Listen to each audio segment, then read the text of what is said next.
Most men over 35 focus solely on testosterone, calories, or training intensity. Very few look beyond the surface level reasons that they could be feeling worn out, sluggish, and stuck with that stubborn belly fat. But that's often where the real issues lie. Insulin resistance is one of the most common metabolic dysfunctions in men of this particular age group. The difficulty is that many men are completely unaware that they even have it, because you can have normal fasting glucose, you can have normal HbA1c, and you can feel relatively normal day to day and still be developing early insulin resistance. If that's happening, fat loss is going to become much harder. Energy becomes less stable, visceral fat increases, and testosterone can trend down over time. So let's go through this properly today. We're going to talk about what insulin resistance actually is, how it develops, how to assess it, and most importantly, what a structured reversal plan looks like. So let's jump in. Now, this image may be small, but I'm going to try and break it down verbally. Insulin is a hormone released by the pancreas when blood glucose levels rise. Its role is really simple. It signals muscle, liver, and fat cells to absorb the blood sugar from the bloodstream. Think of it like a key in a lock. We have insulin receptors on various tissues like the muscle and the liver that need to be unlocked to allow glucose from the blood to flow freely into it. Insulin is that key to open the lock. When insulin sensitivity is good, this process is super efficient. Blood glucose rises after a meal and then returns to baseline shortly after. With insulin resistance, however, the cells do not respond as effectively to insulin signal. It then cannot unlock the tissues because it is inefficient at opening that lock. The body then compensates by producing more insulin to achieve the same effect. And over time, fasting insulin rises, baseline insulin remains elevated, fat storage becomes easier, fat burning becomes way harder. And important to understand, this can happen years before fasting glucose moves outside of the standard reference range. That is why it is frequently missed. Not so fun fact, when insulin and blood glucose are elevated in the blood, two essential processes affecting fat loss and metabolism are blocked. Lipolysis being one, which is the mobilization of fat from within the fat cell to be burned, and growth hormone production, which drives metabolism and recovery. Two processes that if you want to get in shape easily and feel your best, you need working properly. But why does all of this matter for men? Well, insulin resistance is strongly associated with increased visceral fat. That's the dangerous form of fat that literally leads to early death. It's also associated with elevated triglycerides, which is a sign of metabolic and cardiovascular decline. It's also associated with reduced HDL, which is often referred to as the good cholesterol due to its cardiovascular protective properties. It's associated with higher inflammatory markers like CRP, monocytes, and IL-6. It's associated with non-alcoholic fatty liver disease, where deposits of fat build up within the liver, leading to breakdown in function. And it's associated with reduced SHBG, which can also affect testosterone utilization around the body. And finally, super relevant, it's also associated with lower total testosterone over time, because the oxidative stress and inflammatory load that builds up from insulin resistance not only affects the HPTA axis, which is the signaling process from the brain to produce testosterone, it also directly damages the Leydig cells in the testes, affecting their ability to function and produce testosterone. Oh, and did I also forget to mention that insulin resistance increases estrogen dominance, which further reduces testosterone. So it's not great. So yeah, it's pretty important to take care of this if you're a man over 35, because it's not just a blood sugar issue. It's a metabolic regulation issue that affects hormones, body composition, and cardiovascular risk. And even more sinister than all of this is that it sets the foundations for many chronic health issues like cardiovascular disease that we've just mentioned, but also metabolic syndrome. The big problem is that most routine blood panels do not include some of the most important markers, and they're not assessed in the right way. For example, HbA1c, which is the primary diabetic marker tested, which reflects average glucose levels over approximately 3 months. It does not, however, show how hard the pancreas is working to maintain that number. And most doctors, as I said, use completely inaccurate ranges to gauge healthy HbA1c levels, which can also be misleading. But just looking at HbA1c levels and glucose alone isn't really enough. If you want proper assessment, you should be looking at fasting insulin, fasting glucose, postprandial glucose, triglycerides, HDL, HOMA-IR calculation, SHBG, and HbA1c.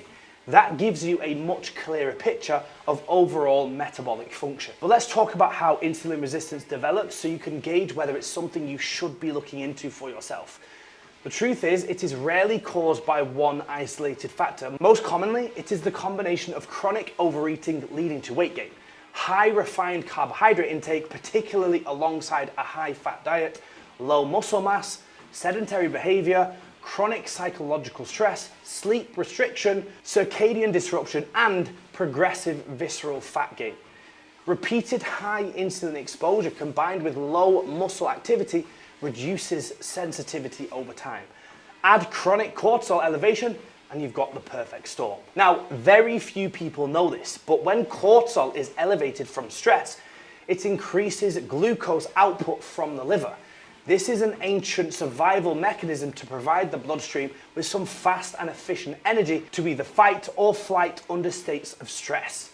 However, most men activate this mechanism due to work stress or a disagreement at home, and then sit down all day, leaving glucose to sit in their blood and build up. That then increases insulin demand, and over time, compensation becomes dysfunction. Finally, the last thing before we jump into the how-tos of addressing this problem, here are the most common symptoms that you'll want to be aware of if you're concerned about this issue.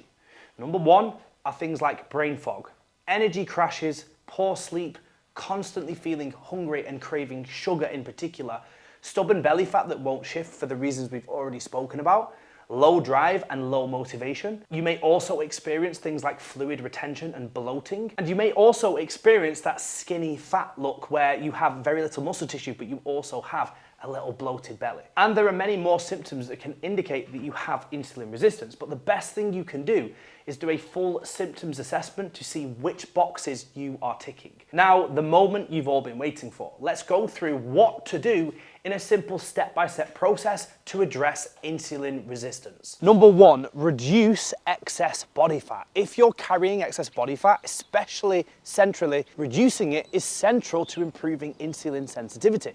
Research consistently shows that losing 5 to 10% of body weight significantly improves insulin sensitivity and metabolic health markers. You do not need aggressive dieting. You need a moderate calorie deficit, maybe 10 to 20%. You need adequate protein, and as we'll talk about later, you need resistance training to preserve muscle tissue. Fat loss as a whole will massively improve insulin sensitivity directly. Number two, adjust carbohydrate intake strategically. Short-term carbohydrate limitation is super useful here. For many men, 100 to 150 grams per day during a reset phase works perfectly. This is quite a low amount. Focus on removing refined carbohydrate sources like this and definitely liquid sugars like fruit juices.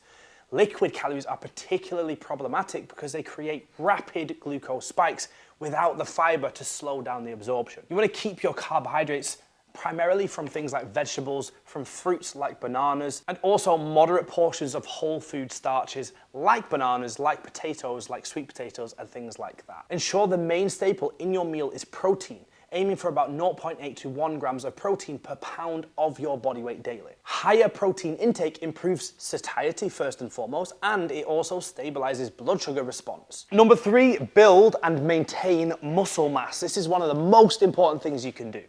Muscle tissue is one of the primary sites of glucose disposal. The more lean mass you carry, the greater your capacity to store glucose efficiently. So resistance training 3 to 4 times per week should be considered foundational. By stimulating the muscle tissue regularly, you massively improve receptor sensitivity and create a super efficient process of constantly recycling glucose through the muscle tissue. I recommend using moderate to high volume training in the 8 to 15 rep range, predominantly aiming to achieve progressive overload where you are lifting heavier as often as you can. Loss of muscle mass accelerates insulin resistance significantly. Building muscle improves it. Number 4, including zone 2 cardiovascular training like this at roughly 60 to 70% of your personal max heart rate. 2 to 3 sessions per week at 30 to 45 minutes is absolutely ideal. Zone 2 improves mitochondrial density and increases fatty acid oxidation. That is the burning of fats inside the mitochondria. It also enhances metabolic flexibility, meaning you become more efficient at using fat as a fuel source at higher intensities of movement. Number 5, add short, high-intensity intervals using a low-impact form of cardio. 1 to 2 sessions per week should be sufficient here. Short interval work improves insulin receptor sensitivity and glucose transport efficiency. But it's important to keep volume controlled to avoid excessive stress load. Try and choose, like I say, a low-impact form of cardio, like an air bike or like a ski erg that we have here, and just aim for 10 to 20-minute sessions, maybe 2 or 3 times per week. That is enough here. Number 6, move after meals. A simple 10-minute walk after meals can significantly reduce postprandial glucose. That's your glucose levels after you've eaten food. This works independently of insulin, and this process is super simple and highly effective. One study even showed that just contracting your calf muscle repeatedly post-meal improved blood sugar levels significantly, far more than not moving at all. This shows that every little helps when it comes to movement. Number 7, prioritize sleep and circadian alignment. Sleep restriction reduces insulin sensitivity within days. Aim for somewhere between 7 and 9 hours per night. Focus on improving the quality of your sleep through having an evening routine and maybe even using certain supplements like magnesium or L-theanine. Then make sure you expose yourself to natural light in the morning, as this will regulate your circadian rhythm for the rest of the day. Circadian alignment improves glucose tolerance and hormonal regulation and should not be overlooked. Number 8, manage your stress. As we've already discussed, chronic stress elevates cortisol. Elevated cortisol increases glucose production in the liver, and that increases insulin demand in the blood. Stress regulation is not optional if metabolic health is the goal. Use structured training, don't overtrain. Practice nervous system support habits like parasympathetic breath work, taking part in hobbies, vagus nerve stimulation, and make sure you also schedule in recovery time so that you're not overdoing it. And as always, be sure to set clear boundaries with yourself and others so that you're not overwhelming yourself. Nervous system regulation is metabolic regulation. Number 9, use supplements as support. Supplements can assist massively, but it is important to know that they do not replace lifestyle intervention. Magnesium at 10 milligrams per kilo of your body weight supports insulin signaling and is a common deficiency in men today. Chromium picolinate at 200 to 400 micrograms daily may improve insulin sensitivity in some individuals. Myo-inositol at 2 to 4 grams daily has evidence supporting improved glucose metabolism. And berberine at 500 milligrams 2 to 3 times daily with meals has been shown in multiple studies to reduce HbA1c and fasting glucose. If using berberine, however, cycle it and monitor blood work, as long-term use can disrupt the microbiome. And importantly, you should always anchor supplementation to lab data to ensure you are being effective and not just wasting your money. Number 10, increase fiber intake. Aim for 25 to 30 grams of fiber per day.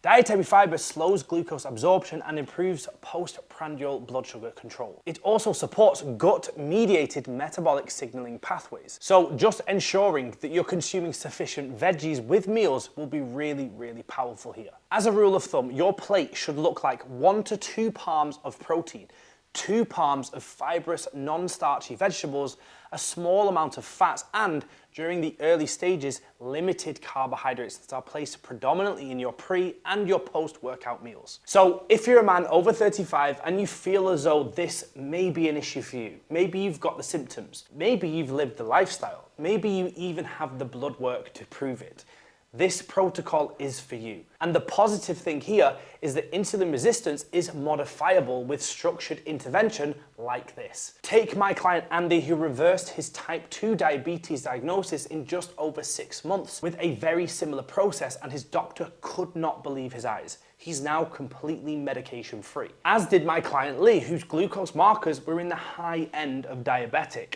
and many, many more guys we've worked with inside the Alpha 21 program. The key to results like these is systematic implementation.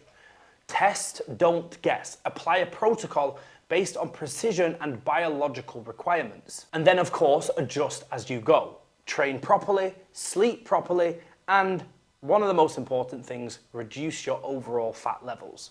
Simple. If you want structured guidance with lab interpretation and implementation, that is exactly what we do inside Alpha 21. This is not about short-term fixes. It's about restoring metabolic function properly and sustainably. And you can find a link in the description if you want to learn more about what we do.